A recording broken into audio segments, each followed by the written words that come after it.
Audio video आ रही है बेटा। वेरी वेरी गुड इवनिंग, जय श्री कृष्णा।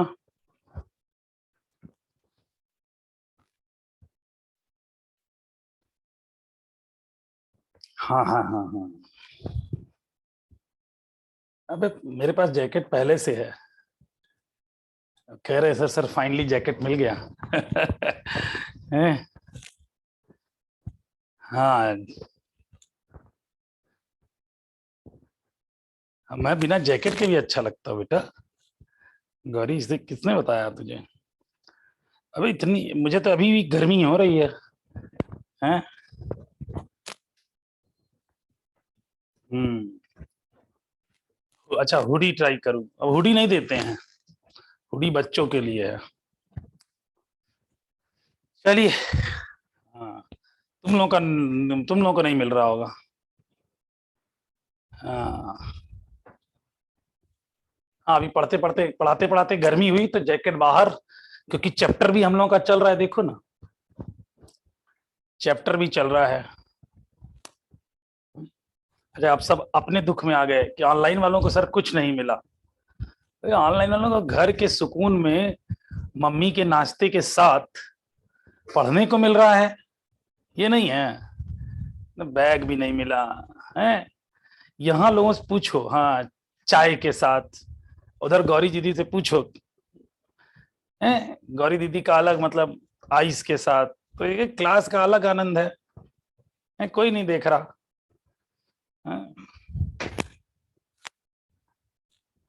चलिए, फिलहाल हम लोगों ने कल देखो हीट का किया था, कैलोरीमेट्री और आइस वाटर मिक्सचर। ये हीट वाले क्वेश्चंस थे, है ना। आज हम लोग हीट का ट्रांसफर देखेंगे और साथ में वो दो तीन क्वेश्चन, जरा इसको थोड़ा सा पढ़ने के बाद वापस आएंगे। ये क्वेश्चंस जो one of my favourite question, ये 2100 watt continuous flow geyser, 2 litre water, ये बेटा बहुत बेहतरीन वाले क्वेश्चंस हैं, है ना।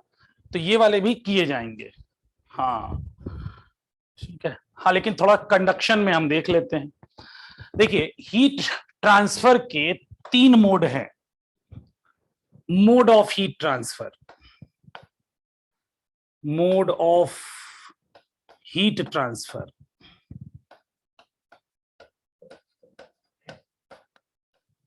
उसमें 3 मोड हैं। A, conduction.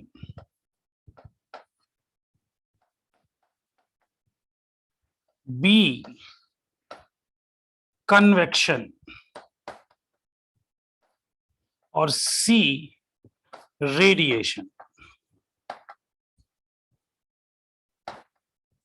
ठीक है। इसमें जो कंडक्शन मेथड है ये हमारे सिलेबस में है और ये सिलेबस में है। कन्वेक्शन वाला मेथड कह लो, कोई क्वेश्चन इससे बनते नहीं है और ये सिलेबस का पार्ट भी नहीं है। जैसे कंडक्शन में हीट ट्रांसफर होती है due to vibrational motion, vibrational motion of molecules. Convection में ट्रांसफर होती है due to density difference, density difference. इसमें मॉलिक्यूल पूरा मूव करता है। और रेडिएशन में होती है due to temperature difference. Actually इसमें है और कहानी भी, ये एक जनरल समरी टाइप लिखा गया है। अब चूंकि देखो टेम्परेचर डिफरेंस तो सब में होता है। जैसे अगर मैं कन्वेक्शन की बात करूं,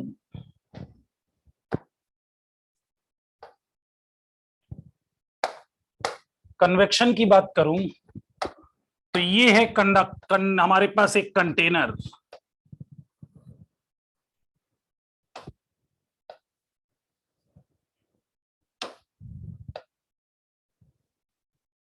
ये है कंटेनर और इसमें भर दिया जाए लिक्विड।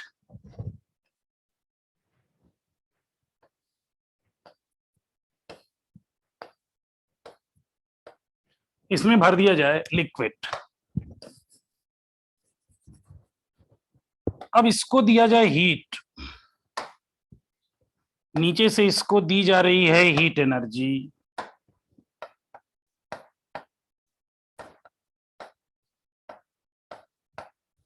अब हीट एनर्जी दो ही काम करती है, या तो स्टेट चेंज कर दे या टेम्परेचर बदल दे। अब यहां पर मान लेते हैं स्टेट चेंज वाली स्थिति नहीं आई है तो टेम्परेचर बदलेगा। तो इसमें एक मॉलिक्यूल, रेफरेंस में एक मॉलिक्यूल लेते हैं, ये मॉलिक्यूल, अब इस मॉलिक्यूल का टेम्परेचर बढ़ जाएगा। ये एक मॉलिक्यूल है, एज टेम्परेचर राइजेस इसकी डेंसिटी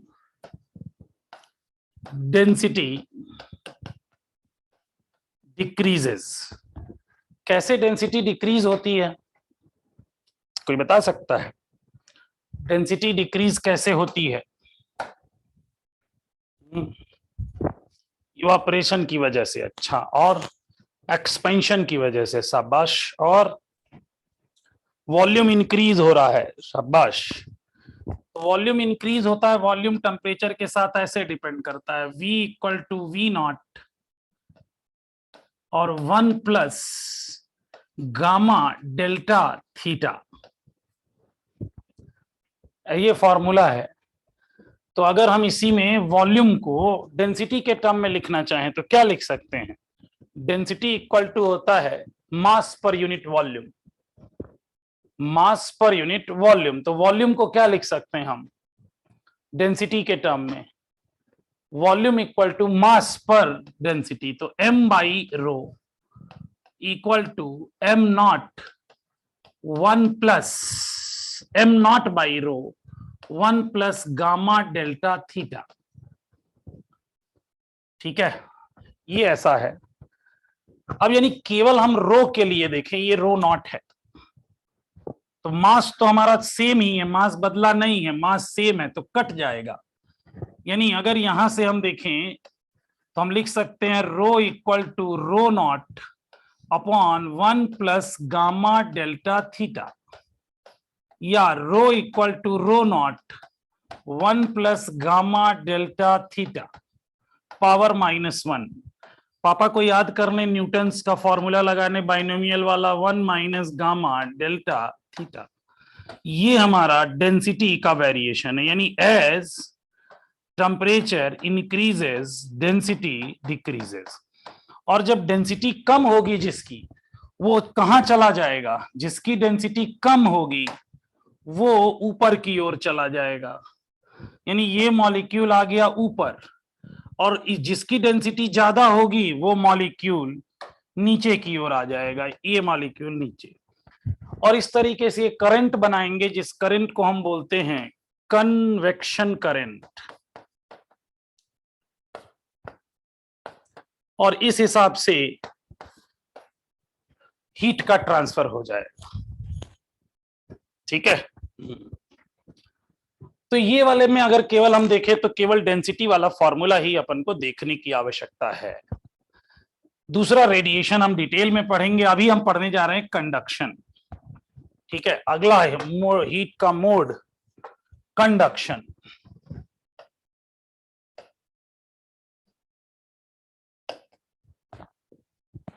अगला हीट मोड है कंडक्शन।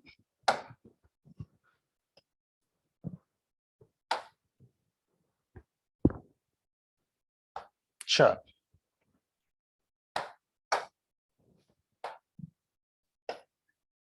कंडक्शन,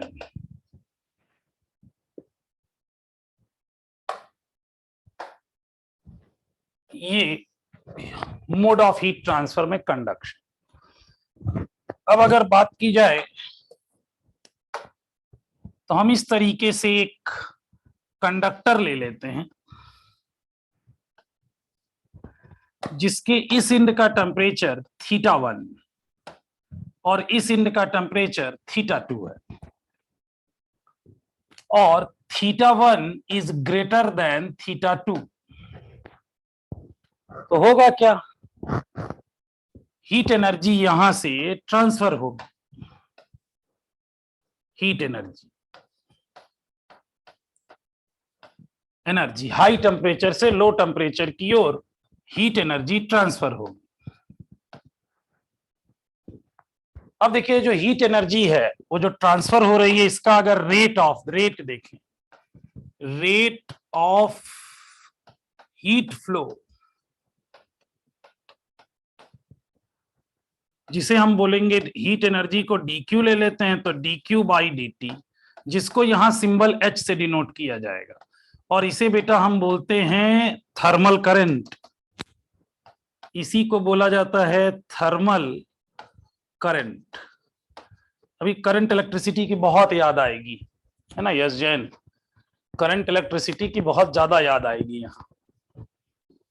तो ये जो H है डिपेंड करता है किस पे डिपेंड करता है, तो क्रॉस सेक्शनल एरिया पे। एरिया बड़ा होगा तो हीट एनर्जी ज्यादा, रेट ऑफ हीट फ्लो ज्यादा होगा। साथ में टेम्परेचर ग्रेडियंट पे, साथ में टेम्परेचर ग्रेडियंट। अब ग्रेडियंट हम जानते हैं कि टेम्परेचर का, अब जैसे छोटा सा मान लो यहां पे एक क्रॉस सेक्शन एरिया ले लेता हूं ऐसे, जिसका ये विड्थ जो है वो dx है, और इसमें जो टेम्परेचर का चेंज, जैसे यहां अगर मान लिया थीटा है और यहां पर थीटा माइनस डी थीटा है, तो चेंज कितना हुआ, टेम्परेचर का चेंज कितना हुआ, इसमें अगर देखें तो माइनस डी थीटा का चेंज हुआ, और कितने लेंथ में हुआ, dx में। इसी को हम बोलते हैं टेम्परेचर ग्रेडियंट। माइनस साइन क्या बता रहा है, ये माइनस साइन क्या बता रहा है कि एज x इंक्रीजेस, x बढ़ रहा है, थीटा डिक्रीज करता है, as x increases theta decreases. शाबाश। तो ये बेटा टेम्परेचर ग्रेडियंट है, minus D theta by D X, temperature gradient. यानी ये तो दो चीजों पर, यानी यहां पर मैं H प्रोपोर्शनल लिख सकता हूं A और minus D theta by D x. अब यहां से आएगा एक कांस्टेंट H इक्वल टू के ए, और ये हो गया minus D theta by D x. इस के को हम बोलते हैं coefficient of thermal conductivity, coefficient of thermal conductivity के। और मैं बता दूं, इससे पता नहीं नीट एग्जाम को क्या मोहब्बत है, किसी साल इसका डायमेंशन पूछते हैं और उसके दूसरे साल इसका यूनिट पूछते हैं, तो अपन लोग भी दोनों चीजें सॉल्व करके निकाल लेते हैं। ठीक है, कोफिशिएंट इसलिए कहा जाता है मटेरियल डिपेंडेंट होता है। अब के, तो के का अगर फॉर्मूला देखोगे तो के आएगा H into D x upon D theta, केवल फॉर्मूले के लिए लिख रहा हूं, इंटू ए। तो H का हो जाएगा क्या, कैलोरी या जूल पर सेकेंड कह लो। H का मतलब हो गया जूल पर सेकेंड, dx का हो गया मीटर, अपॉन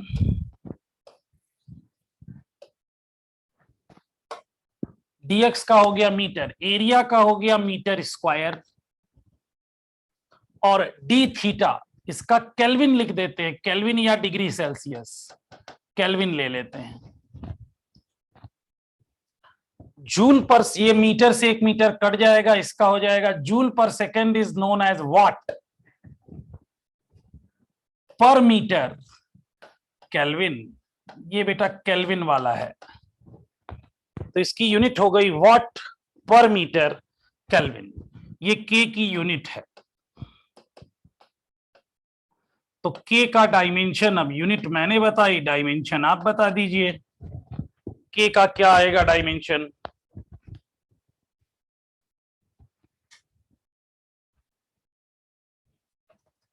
के का डायमेंशन निकाल के रख लीजिए, मैं पूछ लूंगा। हाँ विवेक, मैं पूछ लूंगा बेटा, तो आप माइक ऑन करके बता देना। सभी लोग निकाल करके रख लीजिए।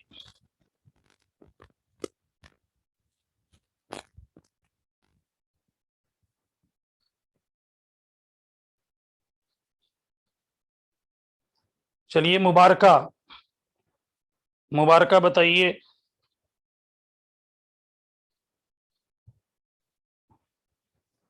सुनाई नहीं दे रहा, आवाज आ रही है मेरी? मेरी आवाज आ रही है? नैना कह रही है उसे सुनाई नहीं दे रहा। मुबारका, अबे यस जैन, मैंने बोला निकाल के रख ले, अपन बाद में पूछ लेंगे ओरल, है ना? निकाल के रखे रहो। मोहित ठकराल। Yes sir. बता बेटा, dimension of K. Sir m l L t to the power -3 T to the power -3 and then theta inverse 1 minus theta power -1। Check कीजिए, यही है, सभी लोग चेक कीजिए, यही है। नैना यही है बेटा? नैना के पास मेरी आवाज ही नहीं जा रही है, लेकिन वो एक एल कैसे आया तुम जानो, कैसे आया? पार्थ कह रहा है वो एक एल कैसे आया। वॉट, वॉट पर मीटर, तो वॉट है बेटा जूल पर सेकेंड, तो वॉट का लिखोगे तो ml² और T-1,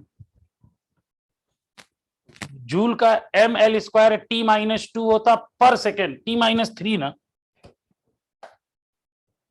क्यों ऐसा आएगा?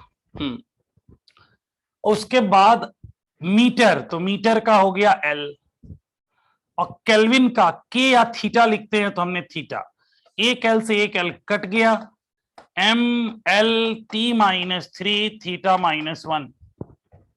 पार्थ यस सर, वो मुझे लगा कि वो ML T-3 होगा, वो ML2T-3 है। Yes sir. मुझे ऐसा लगा क्यों भैया? लगने वाली चीज तो नहीं थी। खैर मैं ये नहीं रखता, ये तो तुम लोग समझो।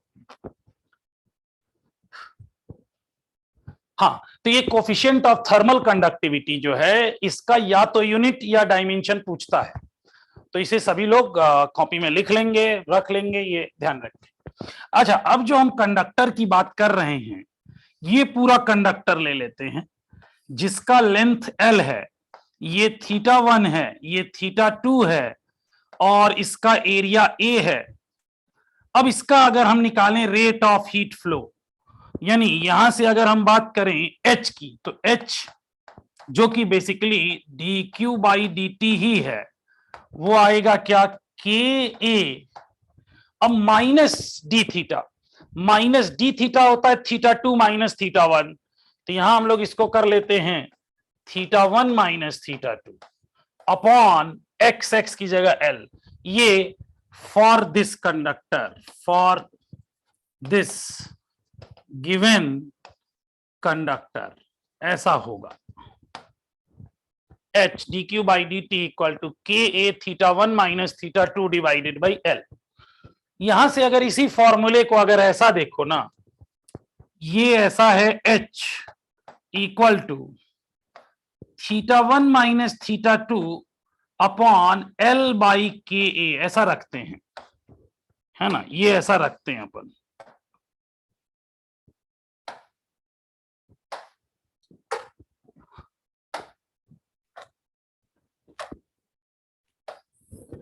ये क्या लग रहा है भाई? ये है आपकी H है आपकी हीट करंट इक्वल टू, तो बेसिकली आप तो बेटा यस जैन इसमें केवल करंट पे फोकस करो एकदम अर्जुन की तरह। Yes sir. और θ1 - θ2 है टेम्परेचर डिफरेंस, और आप केवल यहां डिफरेंस पे फोकस करो। होल डिवाइडेड बाई अब Mass अगर per यहां unit पर area. करंट डिफरेंस तो ये आएगा आर टी एच। ये जो आप देख रहे हो ना, this is equivalent Ohm's law. अब ओम्स लॉ तो नहीं बोलेंगे, equivalent Ohm's law. Ohm's law में करंट था और डिफरेंस में क्या था? Potential difference. Yes, sir. और करंट, इलेक्ट्रिक करंट, वहां पर इलेक्ट्रिकल रेजिस्टेंस था तो यहां थर्मल रेजिस्टेंस आएगा। यानी इसका कहने का मतलब ये हुआ कि ये जो आर टी एच है वो आएगा एल बाई के ए। और हम लोग जो डायग्राम बनाए थे ऐसा, तो यहां पर ए की वैल्यू आपको पता है पाई आर स्क्वायर, तो हम लिख सकते हैं R T H is proportional to L by A, constant हटा दिया, या proportional to L by R square.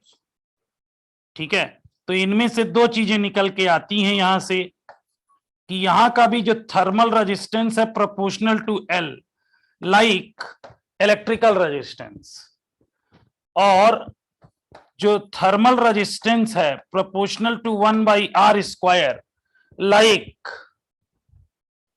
Electrical resistance. तीन तरह के रेजिस्टेंस होते हैं। नैना बता सकते हैं कौन कौन से वो रेजिस्टेंस हैं? तीन तरह का फ्लो होता है तो तीन तरह के रेजिस्टेंस। हाँ सर, एक तो ये थर्मल रेजिस्टेंस, एक तो हो गया आपका R T H equal to L by K A. हाँ, दूसरा R electrical, V upon I. ना वहां पर और था L L upon, rho L upon A. और रो को 1/सिग्मा भी लिख सकते हो।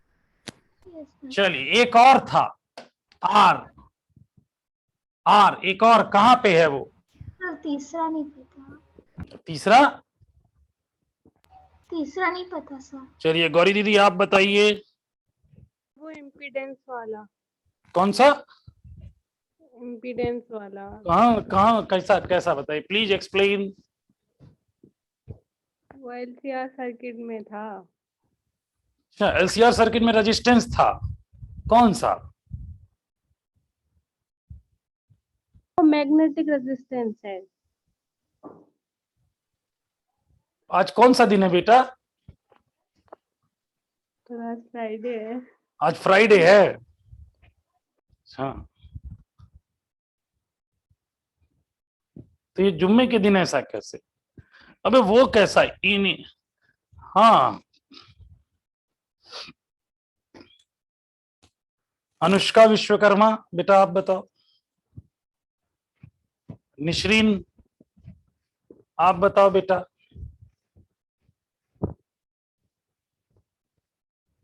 निशरीन हाँ, अगला वाला कौन सा है तीसरा रेजिस्टेंस?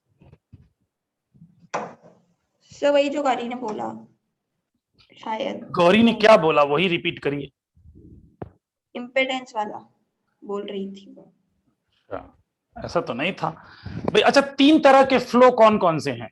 तीन फ्लो बताओ। एक तो हो गया चार्ज फ्लो, एक हो गया हीट फ्लो, और एक और कौन सा फ्लो है? मैग्नेटिक। मैग्नेट में क्या चीज फ्लो करती है?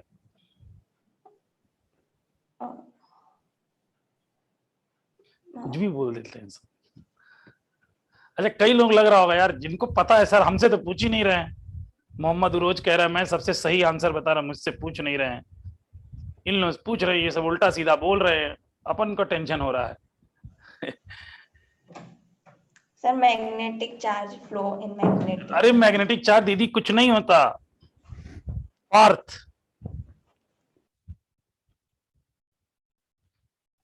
Yes sir. तू बताओ तीसरा फ्लो। तीसरा फ्लो सर इलेक्ट्रिक और सर लिक्विड। ऐसे नहीं, मैं मुझे पहचान रहा है कि नहीं, मतलब कल वापस मिलना है मुझसे। अरे सॉरी सर। मतलब कुछ भी ऐसा नहीं, मतलब ऐसा नहीं मैं आज जैकेट पहन लिया तो लग रहा होगा कोई बहुत अमीर मास्टर है, मैं ऐसा ही हूँ। मैं जैकेट नहीं उतार सर, के बात कर लेता हूँ। सर वो थर्मल इलेक्ट्रिक और हाँ, अगला अब जैकेट उतार के बात होगी, नहीं मार वार करना होता है तो जैकेट उतार दिया जाता है।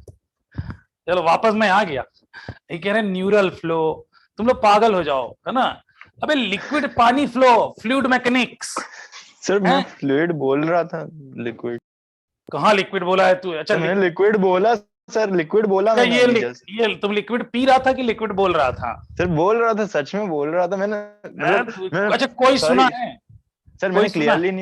क्लियरली नहीं बोला था सर, मेरे को लग रहा था, लेकिन मैं बोला नहीं, जानबूझ के डर लग रहा था। अच्छा मनी मन में बोल रहा था और ये सोच लिया कि मुझे सुनाई दे जाएगा। वो तो मुझे पता ही था, अभी जैसे ही मैं बोलूंगा लिक्विड, हाँ सर हाँ सर हाँ सर। नहीं एक सर तो सच में। लिक्विड का रेजिस्टेंस है जिसको अपन ने एक्स से डिनोट किया था जब हम लोग करंट इलेक्ट्रिसिटी पढ़ रहे थे, और ये था X 8 eta L upon pi R पे पावर 4, ये रेडियस ही है, याद करो, बताया था कि नहीं? ये पाई, ये आर है बेटा, दिस इज आर, याद आया भाई? Pi R raise to the power 4, याद आया पार्थ? यस सर, मैं सच में यही बोलना चाह रहा था, लेकिन सच में नहीं निकला। अब भैया जब तक नहीं बोलोगे, ना बोलने की वजह से बहुत सारी मोहब्बतें अधूरी रह गई हैं। सर बोल वही देना तो, चाहिए। मतलब मैंने सर अभी जस्ट मैंने लिक्विड बोलना ही चाहा, और सर उसके बाद ही आपने जैकेट वाली बात बोली थी। हैं? हाँ सच में। अच्छा चलो ठीक है। चलो तो यहां देखो, इसमें अगर हम देखें तो यहां मैं इंपॉर्टेंट क्या बताना चाह रहा हूं, अब मुझे नहीं पता वो क्वेश्चन है कि नहीं है। Thermal resistance is inversely proportional to R square और electrical resistance is inversely proportional to R square, but ये जो x है is inversely proportional to r पे पावर 4। ये ट्यूब रेडियस है, ये जो पानी फ्लो होता है ना, आपको पढ़ाऊंगा मैं, ये ऐसी ट्यूब देखे होगे बर्नौलीज में, पता नहीं घर पे पाई जाती है कि नहीं पाई जाती, I don't know. Yes sir, viscosity में भी पढ़ा था। विस्कोसिटी वाले चैप्टर में, बर्नौलीज में, तो बर्नौली में तो आइडियल है। तो ये ट्यूब रेडियस है ना, तो x इज प्रोपोर्शनल टू 1, ये हमने करंट इलेक्ट्रिसिटी वाली नोट्स में है बेटा, है ना। तो ये याद रखना, मैं इसलिए इसको बता रहा हूं क्योंकि इससे मेरा क्वेश्चन गलत हो गया था। मतलब उन्होंने बोला लिक्विड रेजिस्टेंस जिसको विस्कोसिटी से जनरेट हुआ, तो मुझे लगा सारे thermal resistance inversely proportional to square of radius, electrical resistance भी inversely proportional to square of radius, ये अभी पक्का होगा। अब सोचो रेशियो निकालने को आए तो गड़बड़ आएगा कि नहीं गौरी? गड़बड़ आएगा कि नहीं? Yes sir. तो इसलिए बेटा ये वाला ध्यान रखना, मेरा गलत हुआ है तो तुम लोगों का गलत नहीं होना चाहिए। ये मेरा गलत हुआ था क्वेश्चन एग्जाम में, नहीं ऐसे एग्जाम में, एक एग्जाम पर्टिकुलर, अरे अब आप देखो, एक नीट का एग्जाम होता है, एक IIT JEE का एग्जाम होता है, हम लोग के समय में हर स्टेट का एग्जाम होता था, इवन सम कॉलेजेज होते थे जिनका अलग अलग, बिट्स का एग्जाम। अब पता चला 2-3 महीना तो एग्जाम ही देने में लग रहा है। अभी जैसे आप एक दिन में या तो आबाद या बर्बाद हो जाते हो, हम लोग को ये जिल्लत भरी जिंदगी ना, हर शाम, हर संडे की शाम को लेके आना पड़ता था, मुंह लटकाए आ रहे। और समझते हो एज यूजुअल पापा का क्वेश्चन, कैसा हुआ पेपर, हम लोग मुंह लटका लेते हो, समझ जाते थे कि क्या हुआ होगा।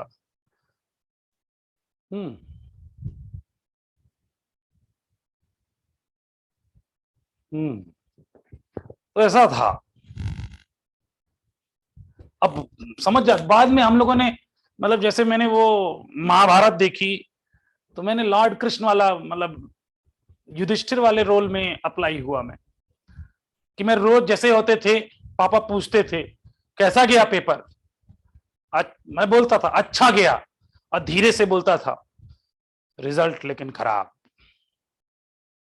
तेजी से बोलता था पेपर कैसा गया, पापा पेपर अच्छा गया लेकिन रिजल्ट खराब, है ना।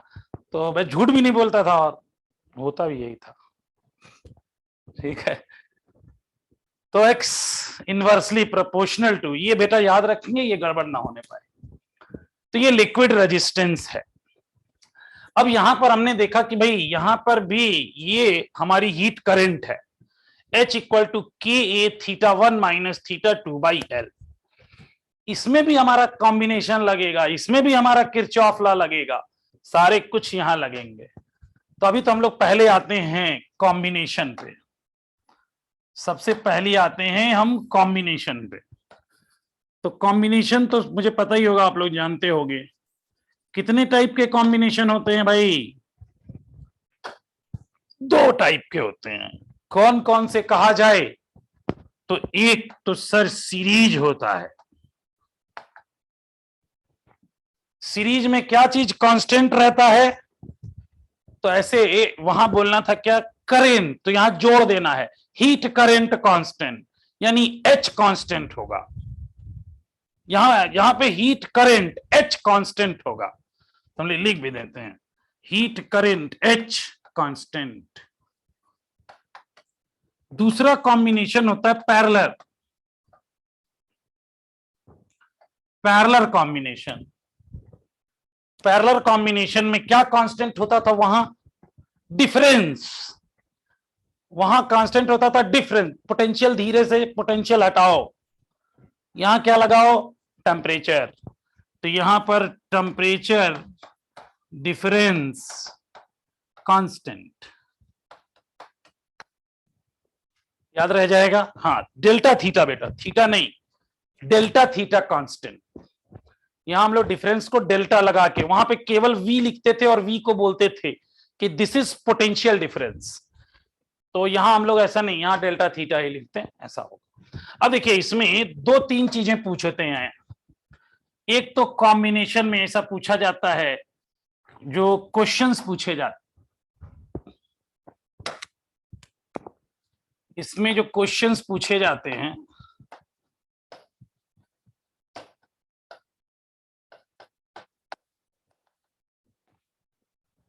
एक पूछा जाता है कि जंक्शन टेम्परेचर क्या होगा, जंक्शन टेम्परेचर।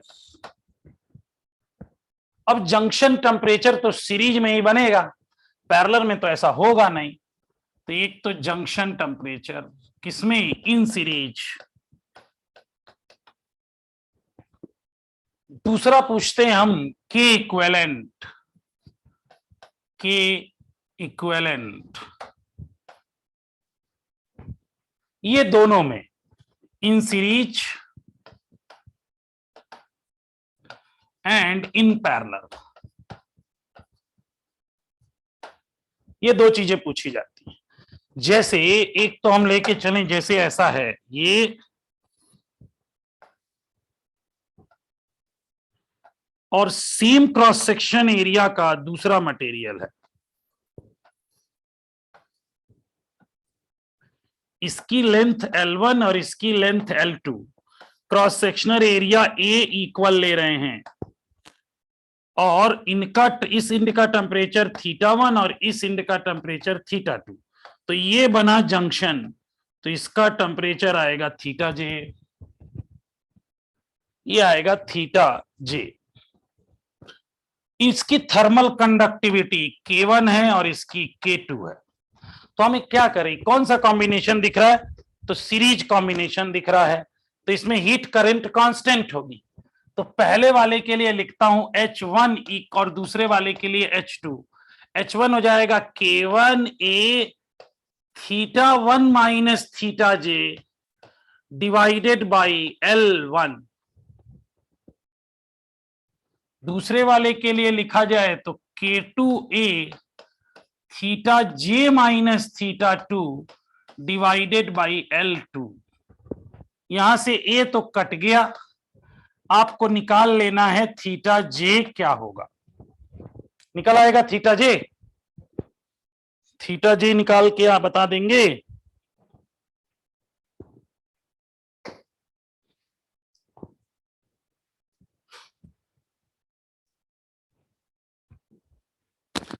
देखिए ये जो थीटा जे आएगा सॉल्व करेंगे तो K1 θ1 L2 plus K2 θ2 L1 upon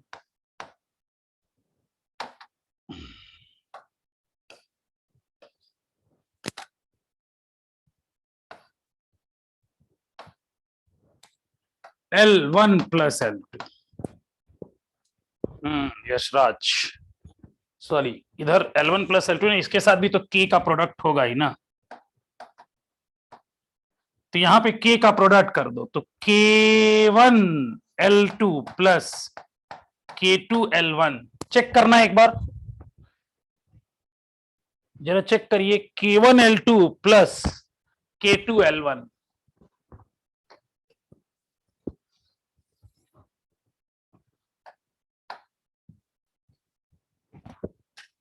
बिल्कुल सही है। तुझे नैना कौन कहा है नोट्स खोल के बैठ? नैना तुझे कौन बोला है? तुझे नोट्स खोल के कौन कहा है भाई? ये नोट्स खोल के मैच कर रही है कि देखें ठीक पढ़ा रहे हैं कि नहीं। अबे मेरी लिखी नोट्स है। नहीं सर, वो बोर्ड पे कभी कुछ मिस हो जाता है तो फॉर्मूला कॉपी करने के लिए। अच्छा चलो, तो इसको 1 to 4 करो पहले। सब लोग 1 to 4 करिए भाई, बहुत दिन हुए। आज तो एक फॉर्मूला मिला 1 to 4 करने लायक। सर मुझे कुछ पूछना है, पूछ लो। जी जी आप पूछिए। सर अगर मोर देन 2 रॉड्स हुई तो फिर क्या होगा? कितने जंक्शन बनेंगे दीदी? अगर मान लीजिए 3 रॉड हुई तो कितने जंक्शन? 2। तो किसका आपको निकालना है? किस जंक्शन का, पहले का या दूसरे का? अगर पहले का निकालना हो तो? पहले का निकालना हो तो H1 H2 को इक्वल कर दीजिए, दूसरे को निकालना हो तो H2 H3 को इक्वल कर दीजिए। अच्छा, मतलब उसके पास वाले के पास वाले का उसके हाँ, वाले। ऐसी बात है जंक्शन। अब जैसे मेरा जंक्शन इन दोनों के बीच बना है तो H1 H2 इक्वल कर दिया। आपको इसके आगे भी एक रॉड लगेगी नहीं, वैसे लगेगी नहीं, फिर भी आपकी इच्छा है क्रांति करने की तो H2 और H3 बराबर कीजिए। जरूरत पड़े तो H1 का अगर थीटा दिया है तो ले लीजिए। ठीक है, ओके सर। चलिए भाई, ये 1 2 का 4 हुआ कि नहीं? सर एक बार दिखा दो फॉर्मूला।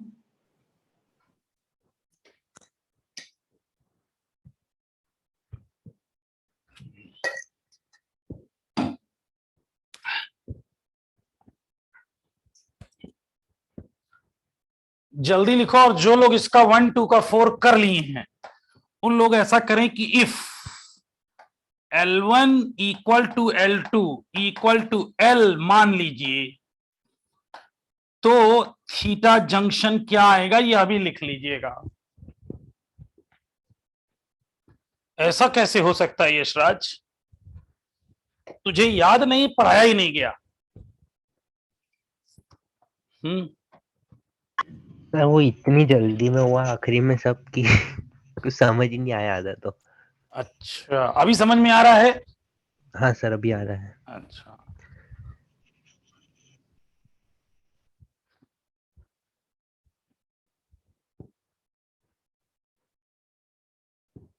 अच्छा, ऐसे नहीं किया जाता है।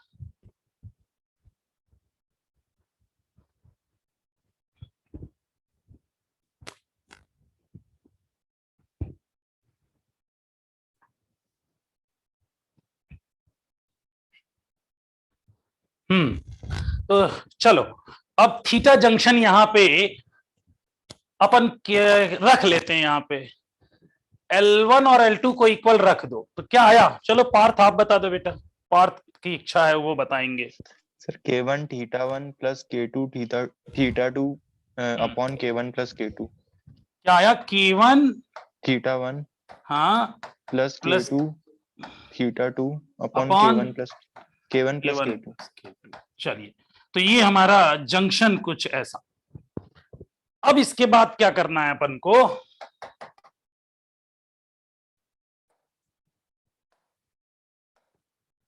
इसी में के इक्विवेलेंट निकालते हैं कि अगर अपन को ऐसे दो कंडक्टर्स दिए जाए, एक का K1, अभी ये लेंथ वेंथ अलग लेंगे, एरिया ए ही ले लेते हैं। और एक दूसरे मटेरियल का ले लिया जाए ऐसा कुछ, ये K2 और ये L2, ठीक है, इसका टेम्परेचर θ1 और इसका टेम्परेचर θ2। हमें बताना है आपको K इक्विवेलेंट क्या आएगा। पहले तो तरीका बताइए कि इसको निकालने के लिए अपन करें क्या। K इक्विवेलेंट कौन बताना चाहेगा? सबसे पहले K इक्विवेलेंट निकालना है, क्या तरीका आजमाएं?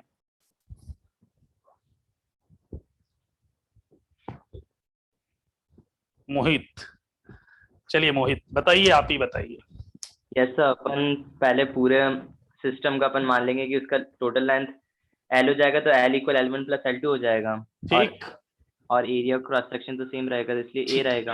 और अपन इक्विवेलेंट मान लेंगे, तो फिर रेजिस्टेंस को दोनों को इक्वल कर देंगे, तो R equal R1 plus R2 हो जाएगा। ठीक, एक तरीका तो और भी कर सकते हैं ना, मुझे लगता है ये थोड़ा आसान होगा मोहित, कि इसको हम लोग ऐसे मान ले भाई, एक रेजिस्टेंस है, इसे रेजिस्टेंसेस मान ली। अब आखिर सीरीज का इतना मेहनत करके हम लोगों ने निकाला ही था कि अगर रेजिस्टेंस होगा तो रेजिस्टेंस इन सीरीज होता है R1 plus R2, current constant होने में फ्लो हो रहा है, तो इसको हम मान लिए R1 हो गया क्या, L1 अपॉन K1A, और इसका R2 L2 अपॉन K2A। अब हम R इक्विवेलेंट लिख रहे हैं, तो R equivalent equal to R1 plus R2, ऐसा कर दो। अब R इक्विवेलेंट की जगह हम लिख देते हैं भाई K इक्विवेलेंट आएगा, और K इक्विवेलेंट तो हमारा K नीचे की ओर रहेगा, तो इसको हमने ऐड किया तो ये आएगा L1 plus L2 upon K equivalent A equal to R1 की जगह लिख दिया L1 by K1A plus L2 by K2A। अगर आप इसे सिंप्लीफाई थोड़ा सा कर लें, A को कट करके, तो ये आ रहा है L1 plus L2 upon K equivalent equal to L1 by K1 plus L2 by K2, या K equivalent equal to L1 plus L2 upon L1 by K1 plus L2 by K2। बेटा इसी तरह से याद रखो, क्योंकि अभी निश्रिन दीदी पूछेंगी कि सर अगर 3 रॉड हुए तब करेंगे L1 plus L2 plus L3 upon L1 by K1 plus L2 by K2 plus L3 by K3। 4 हुए तो L1 plus L2 plus L3 plus L4, बस इतने 4 ही है, upon L1 by K1 plus L2 by K2 plus L3 by K3 plus, Nishchit दीदी अगला plus, अगला plus,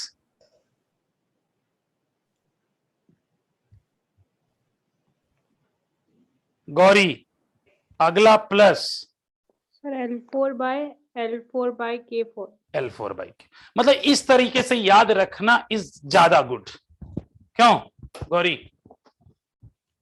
yes sir. मोहित भाई ऐसा ही अगर ये वाला फंडा लगा ले तो ज्यादा अच्छा लग रहा है, नहीं वो उससे भी आएगा। यस। हाँ, तो सीरीज पैरेलल जो हम लोगों ने पढ़ा, आखिर कुछ तो यूज करें, नहीं तो यस जन कहेगा सर करंट इलेक्ट्रिसिटी की याद ही नहीं आ रही। सर स्टार्टिंग से ही आ रही थी, मतलब जब से स्टार्ट किए ये वाला पोर्शन कंडक्शन। हाँ, तो उसमें भी फ्लो है, इसमें भी फ्लो है, वहां करंट का फ्लो और यहां पर हीट एनर्जी का फ्लो, वहां चार्ज फ्लो है। हाँ हाँ मुझे पता है, अब क्रांति करना है, अब यशराज को क्रांति करनी है कि सर एक काम करते हैं ना, L1 और L2 को इक्वल रख दें, L मान लें, तो बेटा इसे रखो K equivalent equal to 2 upon 1 by K1 plus 1 by K2। ठीक है, अब मान लो अगर निश्रीन 3 होता बेटा, तो अगर 3 होता तो, सर 1 मिनट।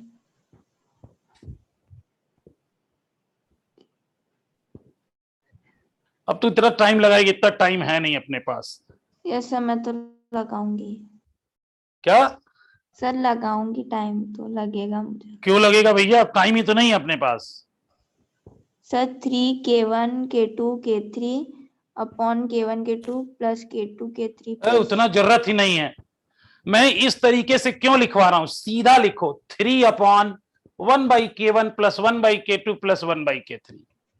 अगर हाँ। 4 हो तो 4 डिवाइडेड बाई, आपको याद होगा अपने बुकलेट 1 में जो अपनी मॉड्यूल 1 है LN वाली, उसमें एक वेलोसिटी का फॉर्मूला दिया है, एवरेज वेलोसिटी का, है ना, जब टाइम इंटरवल्स इक्वल हो, याद आ रहा होगा, तो V1 plus V2 plus V3 divided by 3।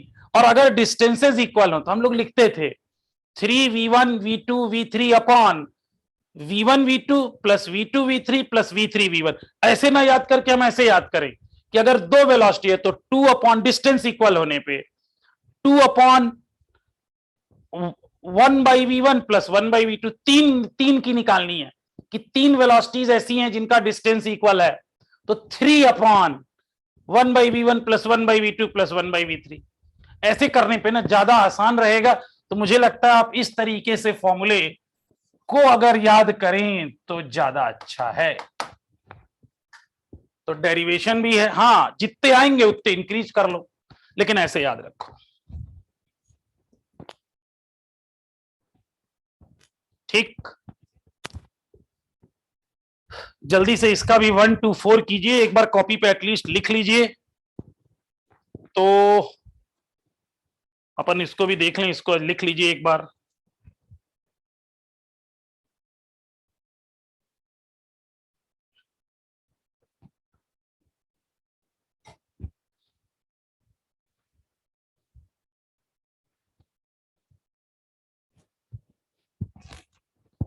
जल्दी लिख लो, जल्दी बताओ लिख के अगर आ गया हो तो।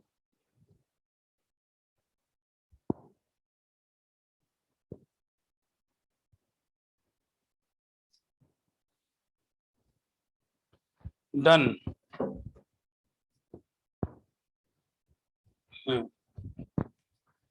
चलिए, तो ये हमारा सीरीज कॉम्बिनेशन में हमने दो चीजें निकाली, एक तो जंक्शन टेम्परेचर और दूसरा के इक्विवेलेंट।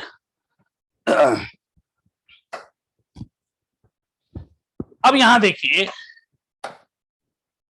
अगर ऐसा हो, ये एक कंडक्टर है और सेम लेंथ का दूसरे का कंडक्टर ले लिया जाए, एरिया अलग ले लेते हैं, लेंथ एक, इसकी लेंथ L है और इसकी भी L है, इसका क्रॉस सेक्शनल एरिया A1 और इसका A2, इसका थर्मल कंडक्टिविटी K1 और इसकी K2, इस इंड का टेम्परेचर, इस इंड का टेम्परेचर θ1 और इस इंड का टेम्परेचर θ2 है। तो जरा बताओ दोनों के लिए क्या इक्वल है? टेम्परेचर डिफरेंस इक्वल है, दोनों के लिए टेम्परेचर डिफरेंस इक्वल, लेंथ हमने इक्वल ले ली है, तो हम इसमें जंक्शन टेम्परेचर जरूरत है क्या है? इसमें हमें जंक्शन टेम्परेचर की जरूरत है नहीं है, इसमें अपन को जंक्शन टेम्परेचर, लेकिन हाँ के इक्विवेलेंट की जरूरत है। और ये कॉम्बिनेशन कैसा हो गया? Parallel combination. तो अब इसमें हम लोग इसको ऐसा इमेजिन करेंगे कि एक रेजिस्टेंस ऐसा है और दूसरा रेजिस्टेंस ऐसा है, एक रेजिस्टेंस ऐसा R1 है, ये R2 है, और पैरेलल कॉम्बिनेशन में हमें पता है 1/R equivalent equal to 1/R1 plus 1/R2 होता है। तो 1/R इक्विवेलेंट, तो R इक्वल टू होता है L/KA, तो यहां हो गया L, K इक्वल L मतलब L, दोनों का तो सेम लेंथ है ना, L है, और ये आ गया K equivalent A1 plus A2 equal to, यहां आएगा K1 A1 by L1 plus K2 A2 by L2, और L सबका सेम है, तो ये L उड़ा दो, तो K इक्विवेलेंट आ रहा है K1 A1 plus K2 A2 upon A1 plus A2, ये इसका K इक्विवेलेंट आएगा। ये इसका के इक्विवेलेंट आएगा। और इसमें अब इच्छा जगी होगी कि अगर इसमें A1 और A2 आपस में इक्वल हो जाएं तो उस समय के इक्विवेलेंट क्या आ जाएगा, K1 प्लस K2/2। ठीक, क्या नो? नैना क्या चीज नो लिखी है बेटा? सर वो पुराना लिखा था कुछ, कोई अच्छा क्वेश्चन। अच्छा अच्छा अच्छा अच्छा अच्छा।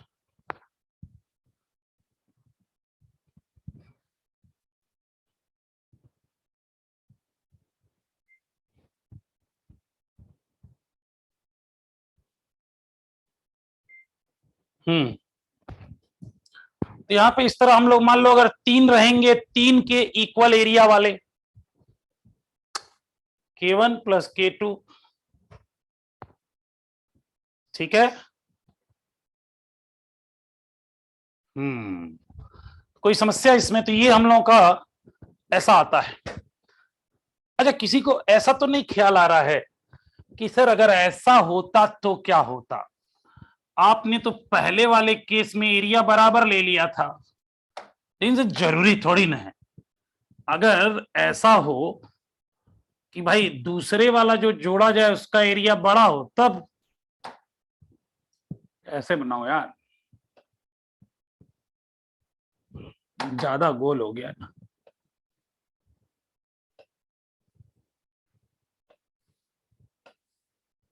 ऐसा हो तो क्या करेंगे भाई, एरिया इक्वल ही नहीं है, अब क्या? यही एक मुझे पता था ये क्वेश्चन आ रहा होगा मन में।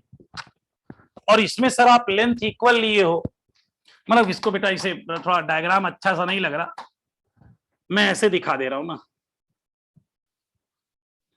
इधर वाले फ्लैट ले लिया जाए, थोड़ा देखने में थोड़ा अच्छा लगेगा। दूसरे मटेरियल का हिस्सा है। ये प्रश्न गौरी दीदी को आ रहा होगा, ऐसा जोड़ दिया जाए तो क्या होगा? हैं? बताओ भाई गौरी, कैसे करेंगे फिर? ये सीरीज कॉम्बिनेशन में है, और इसमें जो हमने लेंथ बराबर ले ली है,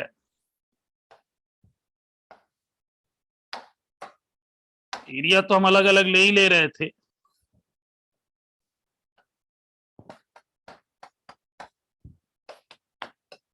अब सर जो सरफेस ऑफ कांटेक्ट है वो तो रहेगा ना, वही। हाँ, तो ऐसे कैसे? हीट यहां जाने के बाद जरूरी थोड़ी ना लीनियर है, इसे भी जाके फ्लो हो जाएगी। चलिए मोहम्मद, कैसे बताइए कैसे किया जाएगा अगर ऐसा है तो? मतलब ये मैं पहले ही बता दूं, नॉट इन सिलेबस। कई लोग लोड ले लेंगे, बस कई लोगों के आपके मन की बात मैंने यहाँ लिखी है। हाँ मोहम्मद, सॉरी बेटा, बोलो। सर उसका एरिया जैसे अलग लिया था तो एरिया A1 A2 ले लेंगे। नहीं तो ऐसे हो ही नहीं सकता ना फिर। मोहित, कैसे करेंगे?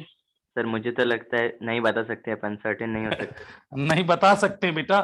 अरे सीरीज पैरेलल नाम की मिक्स कॉम्बिनेशन भी तो आता है।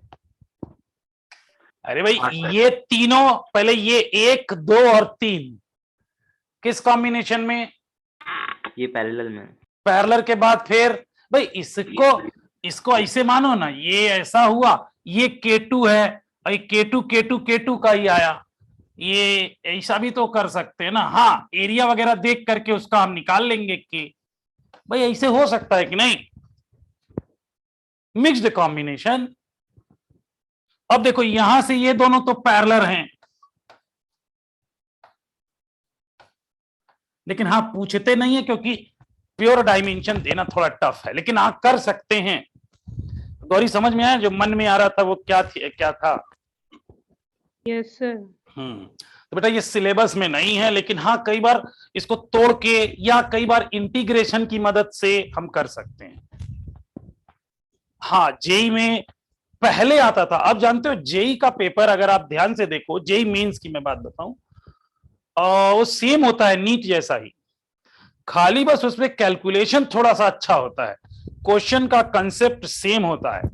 आप अगर मन से किसी चैप्टर को पढ़े हैं तो आप ध्यान दीजिए, जा करके उसी चैप्टर का जेईई मेंस का सॉल्व कीजिए, बेटा आएगा क्वेश्चन, फंडा सेम होगा, समझ में आया? तो बस थोड़ी मैथ्स हो सकती है। अब जिसने लिया है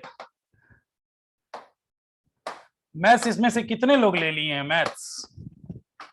कितने लोगों का ऑप्शनल मैथ्स है? मोहम्मद उरोज का, और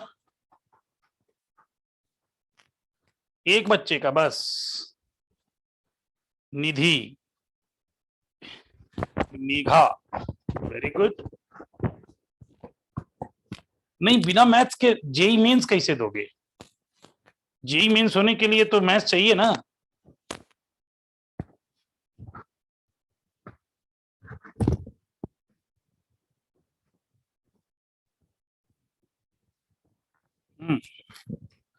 हाँ, मतलब मैथ्स भी पढ़नी पड़ेगी थोड़ी, खैर जरूरत नहीं है। तो बेटा ये सीरीज और पैरेलल कॉम्बिनेशन का है, इसमें ध्यान देना, इसमें भी किरचॉफ लॉ लगता है।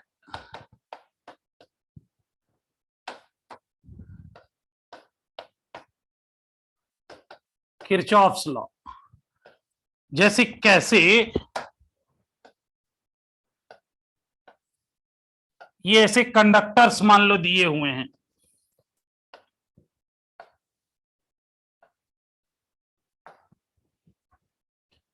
तो इधर से अगर हीट करंट मान लीजिए H1 आ रही है, इधर से हीट करंट H2 जा रही है, इधर से H3 आ रही है, क्या लिखूं मैं?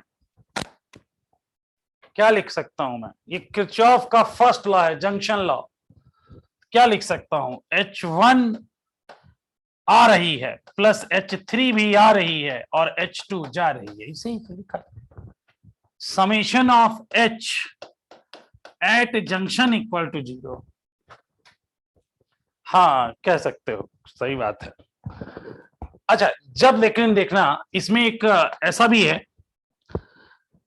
ये θ1, ये टेम्परेचर्स दिए हों θ2 और θ3, ध्यान से देखिए, ध्यान से ऐसे करते हैं हम, इसको ऐसे लिखोगे आप।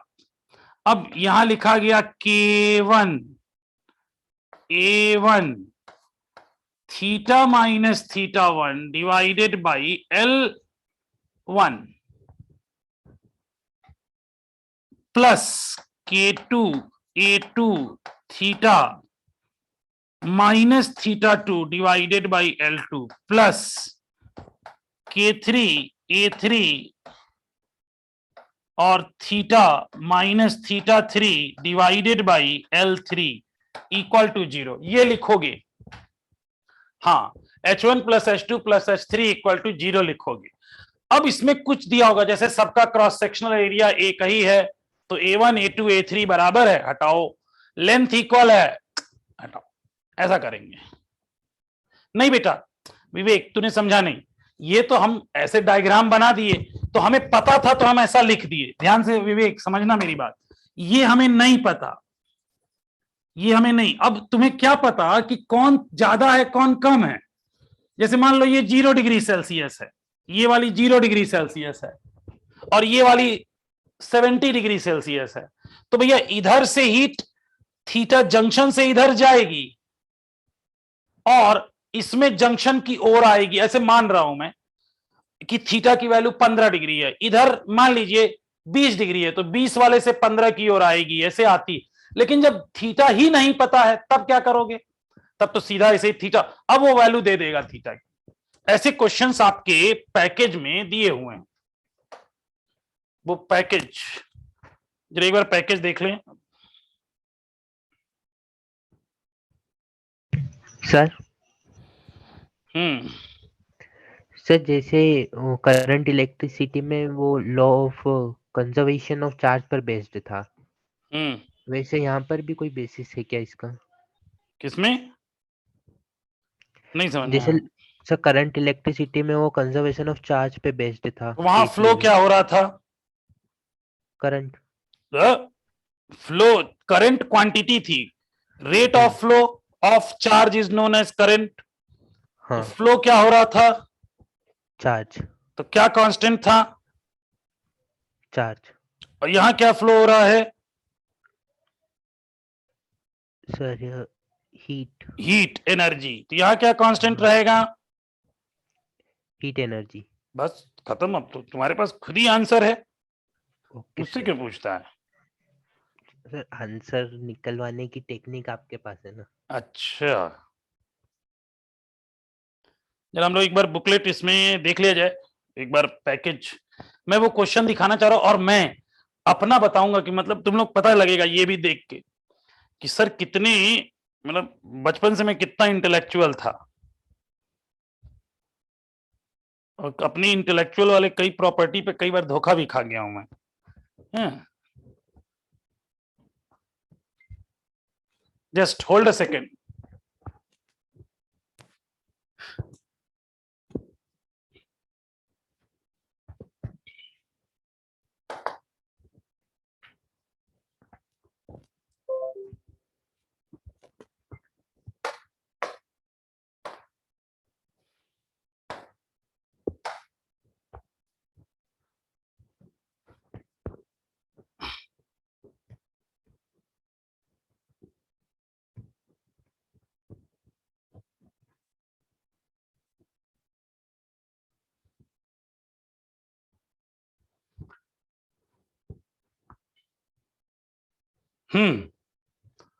जरा ये देखिए, क्वेश्चन पढ़िए जरा। 21 कोई पढ़ देगा क्या?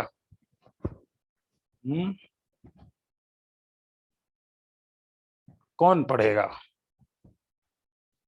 चलो यस जैन पढ़ दो बेटा। 3 identical rods of length 1 meter each, having cross-sectional area of 1 centimeter square each, and made of aluminium, copper, and steel respectively, are maintained at temperatures of 12 degrees Celsius, 4 degrees Celsius, and 15 degrees Celsius respectively at their separate ends. Find the temperature of their common junction. ठीक, good. अब जरा देखिए, इन्होंने ये formula लिखा है। इन्होंने सारे रेजिस्टेंसेस को, जैसे ये रेजिस्टेंस यहां निकाल लिया और उसके बाद वो दे रहे हैं θ1 माइनस वही current, temperature difference upon resistance temperature. अब आप देखो, इसका जंक्शन टेम्परेचर हमें नहीं पता है, तो इसका इन्होंने टी मान लिया। तो देखो सबको टी में से घटा रहे हैं कि नहीं? देखो T-12 upon R aluminium, T-50 upon R steel, T-4 upon R copper equal to 0 कर दिया। देखा बेटा विवेक? इसमें जब नहीं पता है तो इसको ऐसा लेके, अब बाद में वो खुद ही बता देगा कि टी की वैल्यू 10। अब टी आ गया 10 डिग्री सेल्सियस, तो सोचो इधर से इधर आएगी करंट, ये हमने माना ऐसे था, लेकिन 10 आने के बाद हाई टू लो, यानी इधर उल्टा 50 से 10 उल्टा, लेकिन 10 से 4 की ओर जाएगी, यानी इधर दो करंट आएंगी, ये इधर जाएगी। समझ में आ गया बेटा? बाद में वो बता देगा कि कैसे जाना है कैसे आना है। अच्छा ये एक बार,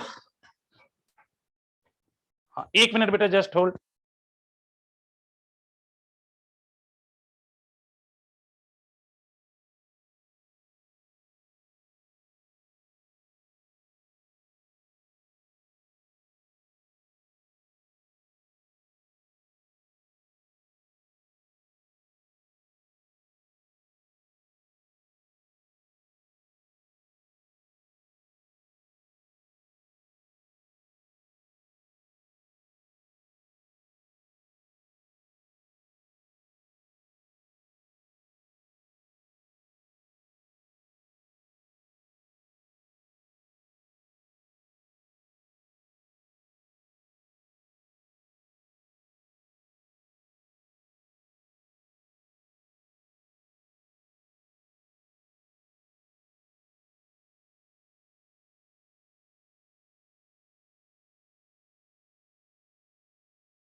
हाँ अरे निसरीन मैंने बोल के गया हूं ना भैया, निसरीन दीदी मैं बोल के गया हूं ना। अरे मतलब मास्टर को भी तो एक आध मिनट मिल सकता है, क्यों? जैसे तुम लोग क्लास में से निकल जाते हो कभी, मास्टर एक आध मिनट, कोई आ गया था इंपॉर्टेंट था, मुझे सॉरी बोलना चाहिए क्या निसरीन? Should I say sorry to you? Question mark दिखा रही है। मैं 2 मिनट बहुत जरूरी, कोई सर जरूरी बात करने आ गए थे, मैंने कहा 2 मिनट उनको भी दे दूं यार। हाँ मैं क्वेश्चन की कह रहा था। हाँ इस क्वेश्चन को किसने पढ़ा था? यस जैन ने। यस जैन एक बार फिर से पढ़ा बेटा तो जरा इस क्वेश्चन की शुरुआती लाइन। सर सॉरी नहीं, क्या सर सॉरी नहीं, आपने पूछा ना, ऐसा नहीं, सॉरी नहीं। अच्छा, नहीं तो मैं तो ऐसे बता के गया था कि भैया 1 मिनट आया। चल यस जैन बेटा ये वाली लाइन तो दोबारा पढ़। Yes, sir. 3 identical rods रुक रुक each रुक of रुक length रुक 1 meter. रुक जा रुक जा रुक जा रुक जा, केवल इतनी दूर पढ़ना, केवल इतनी दूर। Length same. अब फिर तो मुक्का खा जाएगा, मैं कह रहा हूं यही पढ़ 3 identical rods. फिर से एक बार। 3 identical rods. बस इतने पे आप जरा देखो, मैं बता रहा हूं, जब मैं क्वेश्चन पढ़ता था ना 3 आइडेंटिकल रॉड, अभी अगर ये 3 आइडेंटिकल रॉड होती और सबका, हाँ 3 आइडेंटिकल रॉड मतलब डायमेंशनली सेम है, अगर क्वेश्चन में दिया होता 3 identical rod of same material तो सबका के सेम होता कि नहीं होता? और अगर सबका के सेम होता तो ये जो थीटा, ये जो टी या थीटा आता θ1 प्लस θ2 प्लस θ3 बाई 3, है ना? अगर ऐसा होता तो आता कि अगर ये 3 identical rod of same material, तो उस समय ये जो जंक्शन टेम्परेचर 10 आया है, फिर आता 12 प्लस 4 प्लस 50 डिवाइडेड बाई 3, ये आता फिर जंक्शन टेम्परेचर। ठीक है, लेकिन ये सेम नहीं है, ये सेम मटेरियल, ये आइडेंटिकल इन डायमेंशन है, नॉट इन मटेरियल, तो इसलिए ऐसा नहीं आएगा, ये वाला नहीं आएगा। लेकिन मैं ऐसा जब मेरे गुरुजी ने पढ़ाया ना, तो मैंने जो 2-4 क्वेश्चन किए, अनफॉर्चुनेटली वो 3 identical rods of same material लिखे थे, तो मैं उसका ट्रिक निकाल लिया कि 3 identical rods of same material, तो जो जंक्शन टेम्परेचर आएगा वो θ1 प्लस θ2 प्लस θ3 बाई 3 आएगा। जैसे अभी आपको दिखाता हूं मैं वो क्वेश्चन।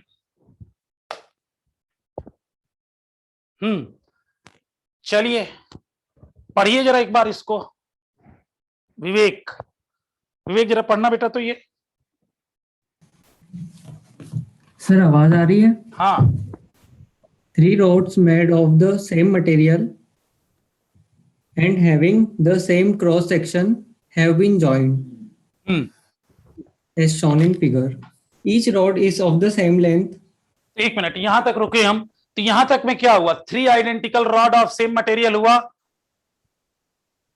विवेक क्वेश्चन आप सही है, 3 identical rod of same material हुआ। अब जरा देखो, the left end right ends are kept at 0 and 90, the temperature of junction. अब ऐसे जी, तो ये 0 प्लस दिस, तो हम लोग लिखे 0 प्लस 90 डिवाइडेड बाई 3, ये आना चाहिए 60 डिग्री आंसर आना चाहिए। चेक करो जरा आंसर चेक करो, आंसर यही दिया होगा। हाँ यही दिया। तो बेटा ये मेरे साथ गड़बड़ी क्या हुई, मतलब इसमें एक थोड़ी गड़बड़ हो गई थी। गड़बड़ ये हुई कि मैंने वो 3 identical rods of same material बाद में भूल गया, और मुझे लगा दिमाग में कि 3 आइडेंटिकल रॉड्स मतलब θ1 प्लस θ2 प्लस θ3 बाई 3 आएगा। तो मेरे ख्याल से आपसे ये गलती नहीं होगी, नहीं होगी ना? हाँ 3 identical rods of same material, no need to apply Kirchhoff law, सीधा, और वो किरचॉफ लॉ से ही आया था। तो ये शायद अपनी नोट्स में ये मैंने कहीं लिख के दिया हो, नोट्स चेक करो जरा। नोट चेक करो, नोट्स में ऐसा लिखा है कहीं? हाँ सर, है, लिखा है। लिखा है ना? हाँ, हाँ सर, है। 3 identical rod of different material, ये करना है, और दोनों 3 के लिए लिखा है। Identical rod of same material notes में लिखा है, तो ध्यान हाँ। रखिए, और इससे ट्रिक की तरह आप आजमा सकते हैं, और क्वेश्चन आया भी यही है, 3 identical rod of same material. कारण क्या है, इसको सॉल्व करने में समय कम लगता है, लेकिन हम ये नहीं कह रहा हूं कि अगर डिफरेंट मटेरियल आ गया तो ध्यान देना, गड़बड़ नहीं होना चाहिए। तो ये किरचॉफ लॉ के क्वेश्चन है। चलो 38, गौरी 38 पढ़ बेटा। तो The figure shows the phase and the interface temperature of a composite slab containing of 4 layers of two materials having identical thickness. Under steady state condition, find the value of temperature theta. अब steady state में ये जाएगा तो ऐसे ही heat energy और सब में same होगी। ये 20 से 10 हुआ, अब 10 से ऐसा होगा जो 10 से कम हो बट 5 से ज्यादा हो। कोई ऐसा आंसर जो 10 से कम और 5 से -5 से ज्यादा है? कोई है ऑप्शन? ये वाला नहीं हो सकता, स्टडी स्टेट मेंटेन ही नहीं होगा। -15 ना ना, ये भी नहीं हो सकता। 15 पागल, बचा कौन सा? बचा कौन सा? फर्स्ट ऑप्शन 5 चेक करो, यही आंसर होगा। अब ये करंट इलेक्ट्रिसिटी को इंजॉयमेंट के साथ लगाने का फायदा है कि हमेशा हाई से लो की ओर टेम्परेचर, हाई से लो की ओर करंट जाती है, तो हाई टेम्परेचर से लो टेम्परेचर की ओर हीट एनर्जी जाएगी, सब फंडा वही लगेंगे। समझे यस जैन? तो भाई इसके अभी मेरे वो क्वेश्चन फेवरेट वाले रह गए हैं, इसको हम लोग कल ही लगाएंगे। कल हम लोग यहीं शुरुआत की जाएगी, फिर हम लोग रेडिएशन पढ़ा जाएगा, ठीक है? अच्छा, एक होमवर्क है आप लोगों के लिए, जैसे रेडिएशन वाला जब नोट्स ओपन करोगे ना, कुछ कुछ डेफिनेशन है, इमिसिविटी, अलग अलग इमिसिव पावर, ये सब जरा एक बार पढ़ लोगे क्या डेफिनेशन तुम लोग? क्योंकि वो अब मैं नहीं पढ़ाऊंगा, हम लोग सीधे लॉस से आएंगे, ठीक है?